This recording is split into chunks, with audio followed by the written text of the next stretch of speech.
live. Aujourd'hui, nous allons inaugurer un nouveau concept sur cette chaîne qui se trouve être les chroniques. Et quoi de mieux pour commencer les chroniques que de parler des chroniques des Terres Rouges. Pour résumer, ce roman va nous plonger dans un monde divisé en 3 royaumes, dont celui des Terres Rouges dirigé par la famille Rhyl, une famille influente qui se verra assassinée lors d'un coup d'état. Cependant, 10 ans plus tard, une rumeur va commencer à circuler annonçant que la princesse serait toujours en vie.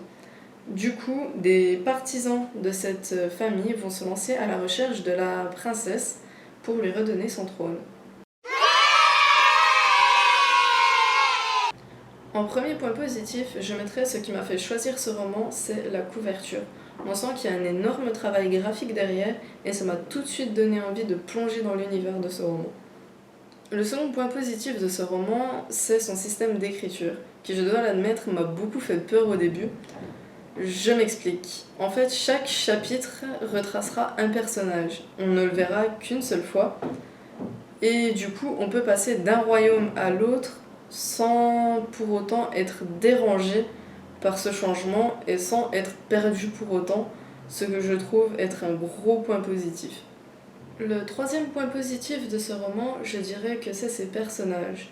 Les personnages sont tous très attachants, on a tous envie de les découvrir un peu plus et d'apprendre à les connaître. Le seul point négatif que je pourrais donner à ce roman, c'est celui de la description. Certains lieux nécessiteraient un peu plus de description qu'ils n'en ont déjà, mais c'est pas ça qui va gêner à votre lecture.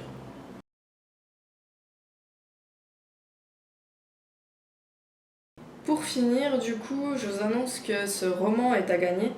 Par contre, je vais vous le dire tout de suite, du coup, qu'il n'y ait pas de surprise. Il est un peu abîmé, m'ayant suivi pendant pas mal de temps dans le train.